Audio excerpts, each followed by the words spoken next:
ಪತ್ರಿಕಾ ಮಾಧ್ಯಮದ ಮಿತ್ರರೇ, ಇಂದಿನ ಪತ್ರಿಕಾಗೋಷ್ಠಿಗೆ ತಮ್ಮೆಲ್ಲರನ್ನು ಆತ್ಮೀಯವಾಗಿ ಕರ್ನಾಟಕ ರಾಜ್ಯ ಬೋವಿ ವಡ್ಡರ ಸಂಘದ ವತಿಯಿಂದ ಸ್ವಾಗತವನ್ನು ಬಯಸ್ತೇನೆ. ಈ ವೇದಿಕೆ ಮೇಲಿರ್ತಕ್ಕಂತಹ ಎಲ್ಲರನ್ನು ಪರಿಚಯಿಸ್ತೇನೆ. ನಾನು ಡಾಕ್ಟರ್ ಚೌಡಯ್ಯ, ಸಾಹಿತಿ, ಕರ್ನಾಟಕ ರಾಜ್ಯ ಬೋವಿ ವಡ್ಡರ ಸಂಘದ ಪ್ರಧಾನ ಕಾರ್ಯದರ್ಶಿ. ಡಾಕ್ಟರ್ ಜಯಶಂಕರ್, ತಾಲೂಕ್ ಪಂಚಾಯಿತಿ ಮಾಜಿ ಅಧ್ಯಕ್ಷರು ಮತ್ತು ಕರ್ನಾಟಕ ರಾಜ್ಯ ಬೋವಿ ವಡ್ಡರ ಸಂಘದ ಕಾರ್ಯಕಾರಿ ಸಮಿತಿ ಸದಸ್ಯರು. ಹಾಗೆ ನನ್ನ ಪಕ್ಕದಲ್ಲಿ ಕೂತಿರ್ತಕ್ಕಂಥ ಮಂಜಣ್ಣನವರು, ಮಣ್ಣೆ ಗ್ರಾಮ ಪಂಚಾಯಿತಿಯ ಸದಸ್ಯರು, ಸಮಾಜ ಸೇವಕರು. ರಾಜಣ್ಣವರು ಈ ಕರ್ನಾಟಕ ರಾಜ್ಯ ಬೋವಿ ವಡ್ಡರ ಸಂಘದ ಜಂಟಿ ಕಾರ್ಯದರ್ಶಿಗಳು. ಪ್ರದೀಪ್ ಅವರು ಸಮಾಜ ಸೇವಕರು, ಬೋವಿ ಜನಾಂಗದ ಮುಖಂಡರು. ಮತ್ತು ನಾಗೇಶ್ KPCC ಸದಸ್ಯರು, ಬೋವಿ ಸಂಘದ ಮುಖಂಡರು. ಜಯರಾಮ್ ಅವರು ಮಾಜಿ ತಾಲೂಕ್ ಪಂಚಾಯಿತಿ ಸದಸ್ಯರು, ಬೋವಿ ಸಂಘದ ಮುಖಂಡರು. ಈ ವೇದಿಕೆ ಮೇಲೆ ಇರ್ತಕ್ಕಂಥ ವೆಂಕಟರಮಣಯ್ಯನವರು, ಗೋಪಿ ಇನ್ನುಳಿದ ಮುಖಂಡರುಗಳು ಇದ್ದಾರೆ. ಅವರೆಲ್ಲರನ್ನೂ ಈ ಸಂದರ್ಭದಲ್ಲಿ ಈ ಪತ್ರಿಕಾಗೋಷ್ಠಿಗೆ ಸ್ವಾಗತ ಬಯಸ್ತೇನೆ. ಇವತ್ತಿನ ಪತ್ರಿಕಾಗೋಷ್ಠಿಯ ಮುಖ್ಯ ಉದ್ದೇಶ ಏನಂದರೆ, ಈ ಸ್ವತಂತ್ರ ಬಂದಾಗಿನಿಂದ ಇವತ್ತಿನವರೆಗೆ ನಮ್ಮ ಬೋವಿ ಸಮಾಜಕ್ಕೆ ಕಾಂಗ್ರೆಸ್ ಸರ್ಕಾರ ಬಹಳಷ್ಟು ಅನುಕೂಲಗಳನ್ನು ಮಾಡಿಕೊಟ್ಟಿದೆ. ಮೀಸಲಾತಿ ಇರ್ಬೋದು, 20 ಅಂಶಗಳ ಕಾರ್ಯಕ್ರಮಗಳಿರ್ಬೋದು,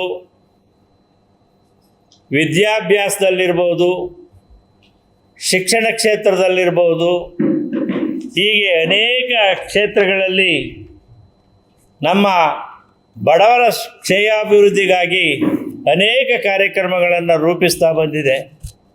ಇವತ್ತು ನಾವು ಏನಾದರೂ ಅಭಿವೃದ್ಧಿ ಹೊಂದಿದ್ದೀವಿ ಅಂದರೆ ಕಾಂಗ್ರೆಸ್ನಿಂದಲೇ ನಾವು ಅಭಿವೃದ್ಧಿ ಹೊಂದಲಿಕ್ಕೆ ಸಾಧ್ಯವಾಗಿದೆ.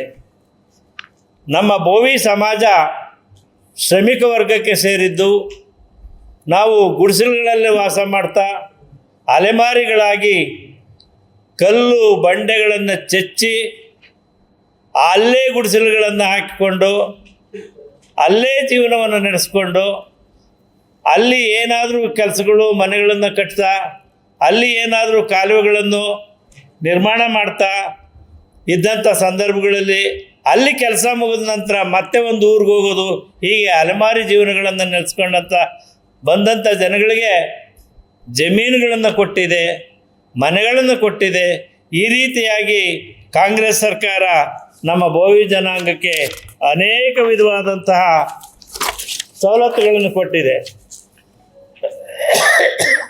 ಇತ್ತೀಚೆಗೆ ಬೋವಿ ಜನಾಂಗಕ್ಕೆ PTCL ಕಾಯ್ದೆಯನ್ನು ಏನು ಭಾರತ ಸರ್ಕಾರ ಬೋವಿ ಜನಾಂಗದವರಿಗೆ ಅಂತ ಅಲ್ಲ, ಪರಿಶಿಷ್ಟ ಜಾತಿ ಪರಿಶಿಷ್ಟ ವರ್ಗದವರಿಗೆ ಅವರಿಗೆ ಆ ಜಮೀನುಗಳನ್ನು ಕೊಟ್ಟು ಆ ಜಮೀನಿನಲ್ಲಿ ವ್ಯವಸಾಯ ಮಾಡಿಕೊಂಡು ಅವ್ರ ಜೀವನ ನಡೆಸಲಿ ಅಂತ ಸರ್ಕಾರದಿಂದ ಮಂಜೂರು ಮಾಡೋಂಥ ಜಮೀನುಗಳು.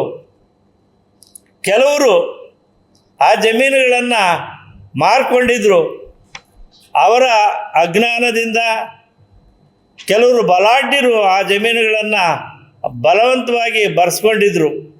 ಆ ಬರೆಸ್ಕೊಂಡಂಥ ಜಮೀನುಗಳನ್ನು, ಆ ಮಾರಾಟ ಮಾಡಿದ್ದಂಥ ಜಮೀನುಗಳನ್ನು ಅವರಿಗೆ ಪುನಃ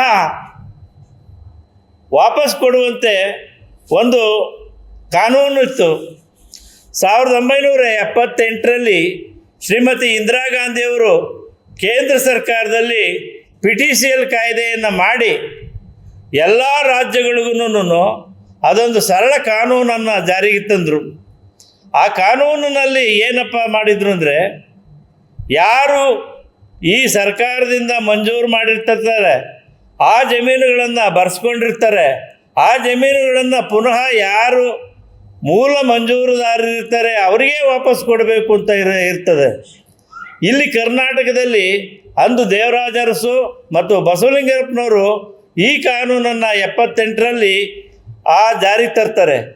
ಅಂಥ ಜಮೀನುಗಳನ್ನು ಈ ಪರಭಾರೆ ಮಾಡುವ ಸರ್ಕಾರದಿಂದ ಪರಭಾರೆ ಮಾಡಬೇಕಾದ್ರೆ ಸರ್ಕಾರದ ಅನುಮತಿಯನ್ನು ಪಡೆದು ಪರಭಾರೆ ಮಾಡಬೇಕಾಗಿತ್ತು.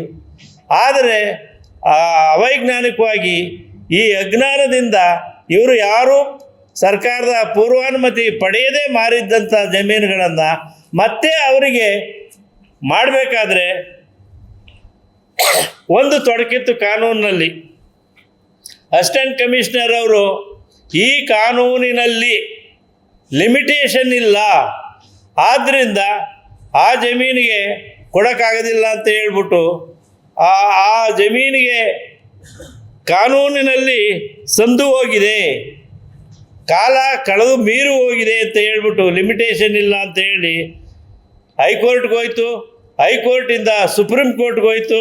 ಆದ್ದರಿಂದ ಸುಪ್ರೀಂ ಕೋರ್ಟ್ ಏನು ಮಾಡ್ತು, ಈ ಎಲ್ಲ ಪ್ರಕರಣಗಳನ್ನು ಒಂದುಗೂಡಿಸಿ ಅದಕ್ಕೆ ಒಂದು ಆ್ಯಕ್ಟನ್ನು ಮಾಡಬೇಕು, ಲೆಜಿಸ್ಲೇಷನ್ ಆ್ಯಕ್ಟ್ ಆಗಬೇಕು ಅಂತ ಹೇಳ್ತು. ಅದು BJP ಗೌರ್ಮೆಂಟ್ಗೂ ಬಂತು. BJPಯವರು ನಾವು ಮಾಡ್ತೀವಿ, ನಾವು ರೇಖೆಯಿಂದ ಭಾಳಷ್ಟು ಜನ ಮೇಲೆ ಬಂದಿದ್ದರು. ಆದರೆ 16ರಿಂದ 24ರವರೆಗೆ ಬಡತನದ ರೇಖೆಯಿಂದ ಭಾಳಷ್ಟು ಜನ ಕೆಳಗಡೆ ಇಳಿದೋಯ್ತು. ಇದು ನಮ್ಮ ಯಾರ ಒಬ್ಬರ ಸರ್ವೆ ಅಲ್ಲ, ಇದು ಸಹ ವಿಶ್ವಸಂಸ್ಥೆಯೇ ಪ್ರಕಟಣೆ ಮಾಡಿರ್ತಕ್ಕಂಥದ್ದು. ಏಕೆ ಅಂತಂದರೆ ನೀವು ಬಹಳ ವಿದ್ಯಾವಂತ ವರ್ಗಕ್ಕೆ ಪತ್ರಕರ್ತರು ಅಂದರೆ ಕಣ್ಣು ತೆರೆಸ್ತಕ್ಕಂಥ ಒಂದು ದೊಡ್ಡ ವರ್ಗ ಇದು. ಯಾರೇ ಅಧಿಕಾರಿಗಳಿರಲಿ, ಯಾರೇ ರಾಜಕಾರಣಿಗಳಿರಲಿ, ಯಾರೇ ಮಂತ್ರಿಗಳಿರಲಿ, ಅಭಿವೃದ್ಧಿಯ ಒಂದು ಭಾಗದಲ್ಲಿ ನೀವು ಪತ್ರಕರ್ತರು ಮಿತ್ರರು ತೆರೆಸ್ತಕ್ಕಂಥದ್ದು. ನಾವು ತಪ್ಪು ಮಾಡಿದ್ರು ನೀವು ಕಣ್ಣು ತೆರೆಸ್ತಕ್ಕಂಥದ್ದು, ರಾಜಕಾರಣಿಗಳು ತಪ್ಪು ಮಾಡಿದ್ರು ನೀವು ಕಣ್ಣು ತರಿಸ್ತಕ್ಕಂಥದ್ದ ಒಂದು ವರ್ಗ. ಏನಾದರೂ 4 ಅಂಗಗಳಲ್ಲಿ ಬಹುಮುಖ್ಯವಾದ ಅಂಗ ಇವತ್ತು ಪತ್ರಕರ್ತರು. ಆದ್ದರಿಂದ ದಯಮಾಡಿ ಇಂಥ ವಿಚಾರಗಳ ಕಡೆ ಹೆಚ್ಚು ಗಮನ ಹರಿಸಿ ದೇಶದ ಅಭಿವೃದ್ಧಿಯ ಭಾಗವಾಗಬೇಕು ಅಂತ ತಮ್ಮಲ್ಲಿ ಪ್ರಾರ್ಥನೆ ಮಾಡ್ತೇನೆ.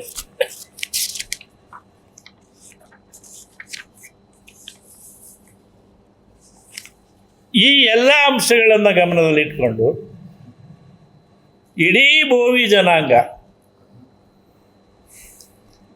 ಈ ಚಿಕ್ಕಬಳ್ಳಾಪುರ ಕ್ಷೇತ್ರದ ವ್ಯಾಪ್ತಿಯಲ್ಲಿ ಬರ್ತಕ್ಕಂತಹ ನೆಲಮಂಗಲ ಕ್ಷೇತ್ರದಲ್ಲಿ ನಾವು ರಕ್ಷಾರಾಮಯ್ಯನವರಿಗೆ ನಾವೆಲ್ಲರೂ ಈ ಸಾರಿ ಹೆಚ್ಚಿನ ಮತವನ್ನು ಕೊಟ್ಟು ಗೆಲ್ಲಿಸಬೇಕು ಅಂತ ಒಂದು ತೀರ್ಮಾನವನ್ನು ಮಾಡಿದ್ದೇವೆ. ಬಹುಮತವನ್ನು ಏನು ಈ ಹಿಂದೆ ವಿಧಾನಸಭೆಯ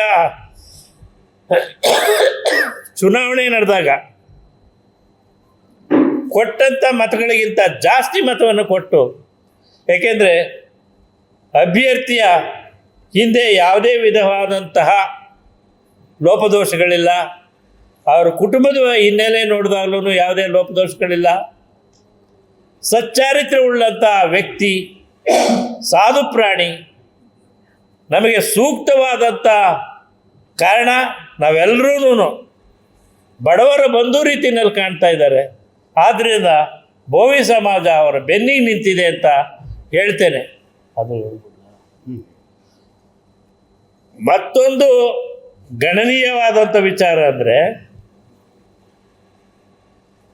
ಮೊನ್ನೆ ದೇವನಹಳ್ಳಿಯಲ್ಲಿ OCCIನ ರಾಷ್ಟ್ರೀಯ ಅಧ್ಯಕ್ಷರಾದಂಥ ಮಾಕ್ಲಿ ರವಿಯವರ ನೇತೃತ್ವದಲ್ಲಿ ಒಂದು ಸಭೆಯನ್ನು ದೇವನಹಳ್ಳಿನಲ್ಲಿ ಸೇರಿದ್ದು.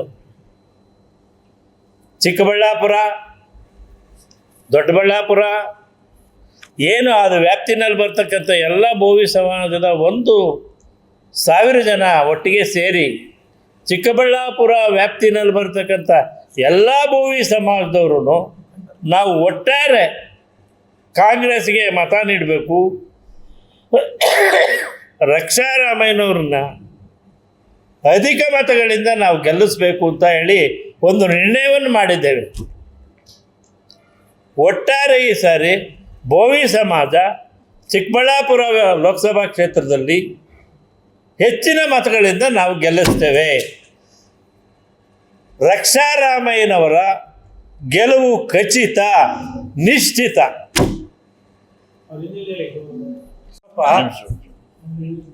ಇದು ಚುನಾವಣಾ ಸಂದರ್ಭದಲ್ಲಿ ಇದು ರಾಜಕೀಯ ಪ್ರೇರಿತವಾಗಿ ಸೃಷ್ಟಿ ಮಾಡಿದ್ದಾರೆ. ಇದೇ ವಿಚಾರ ಈ ಚುನಾವಣೆ ಪೂರ್ವದಲ್ಲಿ ಯಾಕೆ ಆರೋಪ ಮಾಡಲಿಲ್ಲ? ಅಂಥ ಸತ್ಯವಾದ ವಿಚಾರಗಳಿದ್ದರೆ, ಅಂಥ ದಾಖಲಾತಿಗಳಿದ್ದಿದ್ರೆ ಅವರು ಈ ಹಿಂದೆನೇ ಕೋರ್ಟ್ಗಳಿಗೆ ಮೊಕದ್ದಮೆ ಹೂಡಿ ಅಥವಾ ಸಂಬಂಧಪಟ್ಟ ಇಲಾಖೆಗಳಿಗೆ ದಾಖಲೆಗಳನ್ನು ಇದ್ದಿದ್ರೆ ಅವೆಲ್ಲ ಬಿಡುಗಡೆ ಮಾಡ್ಬೋದಾಗಿತ್ತಲ್ಲ. ಈಗಲೇ ಚುನಾವಣೆ ಸಂದರ್ಭದಲ್ಲಿ ಯಾಕೆ ಬಿಡುಗಡೆ ಮಾಡಬೇಕಾಯ್ತು? ಇವೆಲ್ಲ ಉದ್ದೇಶಪೂರ್ವಕವಾಗಿ ತಾನೇ ಮಾಡಿರೋದು. ಹೌದು, ಗೆಲ್ತಾರೆ ಅಂತ ಈ ರೀತಿ ಮಾಡ್ತಾ ಇದ್ದಾರೆ.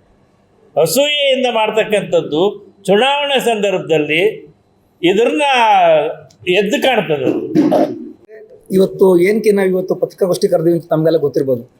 ಮುಂಬರುವ 26ನೇ ತಾರೀಕು ಚಿಕ್ಕಬಳ್ಳಾಪುರ ಕ್ಷೇತ್ರದ ಲೋಕಸಭಾ ಎಲೆಕ್ಷನ್ ಇದ್ದು, ನಾವು ಏನು ಕರ್ನಾಟಕ ರಾಜ್ಯ ಬೋವಿ ಒಡ್ರ ಸಂಘ ನೆಲಮಂಗಲ ಮತ್ತು ದೇವನಹಳ್ಳಿ, ನಾವು ಚಿಕ್ಕಬಳ್ಳಾಪುರ ಕ್ಷೇತ್ರದಲ್ಲಿ ಏನು ಬೋವಿಗಳ ಸಮಾಜ ಇದ್ದೀವೋ ನಾವೆಲ್ಲ ಒಗ್ಗಟ್ಟಾಗಿ ರಕ್ಷಾರಾಮಯ್ಯನ ಅವ್ರನ್ನ ಅಭ್ಯರ್ಥಿನ ಗೆಲುವಿಗಾಗಿ ಶ್ರಮಿಸ್ಬೇಕು ಅಂತ ನಾವೆಲ್ಲ ಕೂತ್ಕೊಂಡು ಮಾತಾಡಿ, ಯಾಕಪ್ಪ ಅಂತಂದರೆ ಕಾಂಗ್ರೆಸ್ ಪಕ್ಷ ಯಾವತ್ತು ಹಿಂದುಳಿದ ಅಂದರೆ SC/ST ಪರವಾಗಿದೆ, ನಮ್ಗೆ ಸಪೋರ್ಟ್ ಮಾಡ್ಕೊಂಡು ಬಂದಿದೆ ಯಾವತ್ತಿಂದನೂ.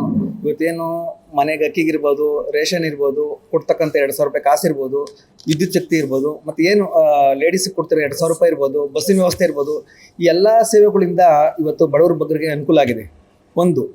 ಮತ್ತು ಇನ್ನು ನೆಲಮಂಗಲದಲ್ಲಿ N. ಶ್ರೀನಿವಾಸಯ್ಯ ಬಂದರು, ಇಲ್ಲಿಂದ ಬಂದರು, ಇಲ್ಲಿ ಗೆದ್ದರು, ಸಂತೋಷ. ನಾನು ದಳದಲ್ಲಿ ಏನು ಕೆಲಸ ಮಾಡಿದ್ದೀನಿ ತಮಗೆ ಗೊತ್ತು. ನಾನು ಏಕಪ್ಪ ಇಲ್ಲಿ ವಾಪಸ್ ಬಂದೆ ಈ ಪಕ್ಷಕ್ಕೆ ಅಂತಂತಂದರೆ, N. ಶ್ರೀನಿವಾಸಯ್ಯ ಗೆದ್ದು 9-10 ತಿಂಗಳಾಯಿತು. 10 ತಿಂಗಳಿಗೆ 1,000 ಕೋಟಿ ರೂಪಾಯಿ ಅಷ್ಟು ಅನ್ನುವಂತಂದವ್ರೆ. ಮತ್ತು ಯಾವುದೇ ರೀತಿ ಒಂದು ಭ್ರಷ್ಟ ಕೆಲಸ ಮಾಡಿಲ್ಲ. ಎಲ್ಲೆಲ್ಲ ಅಲ್ಲಿ ಟ್ರಾನ್ಸ್ಫರ್ ಕೇಳೋದು ಮತ್ತು ಅವ್ರು ತೊಂದರೆ ಕೊಡೋದು, ಏನೂ ಕೆಲಸ ಮಾಡ್ದಂಗೆ ರಾತ್ರಿ ಆಗಲೂ ಇಲ್ಲಿ ಈ ಕ್ಷೇತ್ರದಲ್ಲಿ ಉಳ್ಕೊಂಡು ಎಲ್ಲರೂ ಕೆಲಸ ಮಾಡ್ಕೊಂಡು 1,000 ಕೋಟಿ ರೂಪಾಯಿ ಈ ನೆಲಮಂಗಲ ಕ್ಷೇತ್ರದಲ್ಲಿ ಕೆಲಸ ಮಾಡಿದ್ದಾರೆ. ಸೊ ಹಾಗಾಗಿ ನಾವೆಲ್ಲ ಇವಾಗ ಏನು ಬೋವಿ ಸಮಾಜದವರೆಲ್ಲ ಏನು ಮಾಡಬೇಕು, ಇವಾಗ ಚೆನ್ನಾಗಿ ಕೆಲಸ ಮಾಡಿರೋರು ನಮ್ಮ ವಿಧಾನಸಭಾ ಕ್ಷೇತ್ರದಲ್ಲಿ N. ಶ್ರೀನಿವಾಸಯ್ಯ ಆ ವೈಂಗೆ ಬಲ ಬರಬೇಕು ಅಂದರೆ ಇವತ್ತು ರಕ್ಷಾರಾಮಯ್ಯ ಗೆಲ್ಸಿರೆ ಶ್ರೀನಿವಾಸಯ್ಯ ಒಂದು ಬಲ ಬಂದಂಗೆ ಆಗುತ್ತೆ. ಮುಂದಿನ ದಿನದಲ್ಲಿ ಹೆಚ್ಚಿಗೆ ಅನುದಾನ ತಂದು ಒಂದು 3-4 ಕೋಟಿ ರೂಪಾಯಿ ಅನುದಾನ ತಂದು ನೆಲಮಂಗಲ ಅಭಿವೃದ್ಧಿ ಆಗುತ್ತೆ. ನೆಲಮಂಗಲ ಅಭಿವೃದ್ಧಿನೇ ಕಂಡಿಲ್ಲ 10-15 ವರ್ಷದಿಂದ. ನೀವೇ ನೋಡಿದಿರ, ನೆಲಮಂಗಲ ಅಭಿವೃದ್ಧಿನೇ ಇಲ್ಲ. N. ಶ್ರೀನಿವಾಸಯ್ಯ ಬಂದಮೇಲೆ ನೆಲಮಂಗಲ ಏನು ಅಂತ ಗೊತ್ತಾಗ್ತಾ ಇದೆ ಈಗ. ಅದುವರೆಗೂ ಯಾವ MLA ಬಂದರು, ಏನಾದರೂ ಏನು ಕಾದ್ರು, ಎಲ್ಲಿ ಕೂತ್ಕೊಂಡ್ರು, ಎಲ್ಲಿ ಕಾಲ ಕಳೀತಿದ್ರು, ಹೆಂಗೆ ಹೋಗಿ ನಿಮ್ಗೆಲ್ಲರೂ ಗೊತ್ತು, ಮಾಧ್ಯಮ ಮಿತ್ರರಿಗೆ ಎಲ್ಲರೂ ನೋಡಿದ್ದೀರಾ. ಈಗೇನು ನಾವು ನಿಮ್ಗೇನು ಸ್ಪೆಷಲಾಗಿ ಹೇಳ್ಬೇಕಾಗಿಲ್ಲ. ಈಗ ಆದ್ದರಿಂದ ನಾವು ನಮ್ಮ ಬೋವಿಗಳ ಸಮಾಜ ಎಲ್ಲ ಸೇರಿ N. ಶ್ರೀನಿವಾಸಯ್ಯನ ಕೈ ಬಲಪಡಿಸಿ ಮುಂದಿನ ದಿನದಲ್ಲಿ ನೆಲಮಂಗಲಕ್ಕೆ ಹೆಚ್ಚು ಕೆಲಸ ಮಾಡಿಸ್ಬೇಕು ಅಂತ ಕೇಳ್ಕೊಂತೀನಿ ಸರ್. ಲೋಕಲ್ ಅಭ್ಯರ್ಥಿ ಅಲ್ಲ ಅನ್ನೋದು ಕೂಡ ಬಿಜೆಪಿಯವರು ಅವ್ರ ವಿರುದ್ಧ ಟೀಕಾಪ್ರಮಾಣ ಮಾಡ್ತಾ ಇದ್ದಾರೆ. ಇಲ್ಲ ಬಿಡಿ, ಇವರೇ ಲೋಕಲ್ ಸ್ಥಳೀಯ ಅಭ್ಯರ್ಥಿ. ವಿಶೇಷವಾದಂಥ ಗುಣ ಇದೆ, ಹಣದ ಜೊತೆಗೆ ಗುಣ ಇದೆ.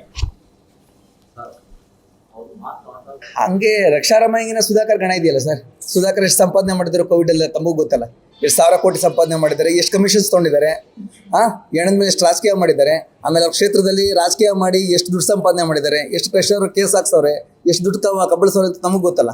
ರಕ್ಷಾರಾಮಯ್ಯರು ವಿದ್ಯಾಸಂಸ್ಥೆ ಕಟ್ಟಿದ್ದಾರೆ, ದಾನ ಧರ್ಮ ಮಾಡ್ತಿದ್ದಾರೆ. ಹಾಗಾಗಿ ರಕ್ಷಾರಾಮಯ್ಯರು ಸುಧಾಕರ್ಗೆ ಏನೋ ಸಾವುಕಾರಲ್ಲ.